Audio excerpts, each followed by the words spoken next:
Operation Kagar పేరుతో అమాయక ఆదివాసీలు కేంద్ర ప్రభుత్వం పొట్టన పెట్టుకుంటుందని తుడుందెబ్బ రాష్ట్ర నాయకులు గూడెం నగేష్ ఆరోపించారు. మావోయిస్టులతో శాంతి చర్చలు జరపకపోవడం సమంజసం కాదన్నారు. ఒరిస్సాలో జరిగిన ఎన్కౌంటర్ను ఖండిస్తూ ప్రజా సంఘాల ఆధ్వర్యంలో గురువారం నిరసన తెలిపారు. కళ్లకు నల్లగుడ్డలు కట్టుకుని స్థానిక తెలంగాణ చౌక్లో నిరసన తెలియజేశారు.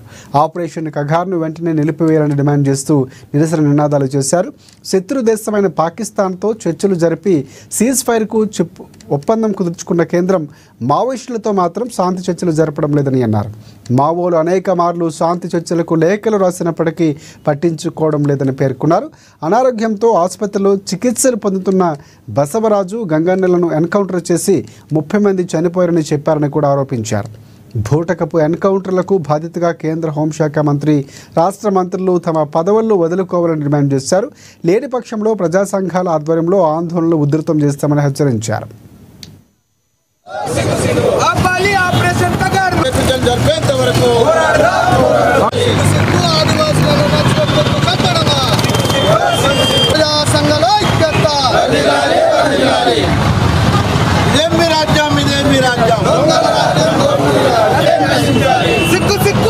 కేంద్ర ప్రభుత్వం వెంటనే కగార్ ఆపరేషన్ ను నిలిపివేసి మావోయిస్టులతోటి శాంతి చర్చలు జరిపి ఆదివాసీలను కాపాడాలని చెప్పేసి, అదేవిధంగా బూటకపు ఎన్కౌంటర్లను వెంటనే నిలిపివేయాలని చెప్పేసి ఈరోజు నిరసన ర్యాలీని ప్రజా సంఘాలు అందరం కలిసి కూడా ఈరోజు చేయడం జరిగింది. నిన్ననే ఒరిస్సాలో ఆయన బసవరాజు, నంబాల కేశవరావు అలియాస్ బసవరాజు చారయ్య, అదేవిధంగా గంగన్నను అనారోగ్యంతో చికిత్స పొందుతున్నటువంటి కేంద్ర కమిటీ జనరల్ సెక్రటరీ అయినటువంటి గంగన్నను హాస్పిటల్లో పట్టుకొని తీసుకొచ్చి బూటప్ ఎన్కౌంటర్లో కాల్చి వేసింది. కాబట్టి ఆయన మృతికి కారకులైనటువంటి కేంద్ర హోంమంత్రి, అదేవిధంగా ప్రధానమంత్రి, కేంద్ర పారామిలిటరీ బలగాలపైన వెంటనే కేసులు నమోదు చేసి వాళ్ళని అరెస్ట్ చేయాలని చెప్పేసి మేము డిమాండ్ చేస్తున్నాం.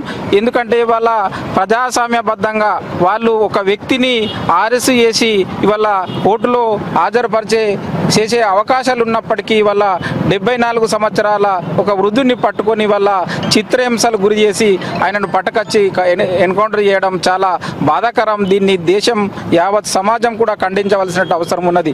ఇన్ని రోజులు ఇవాళ శాంతి చర్చలు జరపాలని చెప్పేసి దేశంలో ఉన్నటువంటి అన్ని వర్గాలు, ప్రజలు, ప్రజాస్వామికవాదులు, మేధావులు డిమాండ్ చేస్తున్నప్పటికీ కూడా ఇవాళ కేంద్రంలో ఉన్నటువంటి బీజేపీ ప్రభుత్వం మొండిగా వ్యవహరిస్తూ ఇవాళ వాళ్ళతోటి చర్చలు జరగకపోగా ఇవాళ బూటకపు ఎన్కౌంటర్ల పేరుతోటి కగార్ ఆపరేషన్ పేరును ఇవాళ ఆదివాసీల ఉన్నటువంటి కొంతమందిని లోబర్చుకొని డిఆర్జీ, సిఆర్పిఎఫ్, కోబ్రా అంటే బలగాలను ఇవాళ మొత్తం విచ్చలవిడిగా ఇవాళ కేంద్ర పారామిలిటరీ బలగాలను 5th షెడ్యూల్ ప్రాంతాలకు పంపి అమాయక ఆదివాసులను ఇవాళ అక్కడ చనిపోయేటం అన్న వాళ్ళంతా కూడా ఇవాళ ఆదివాసులే.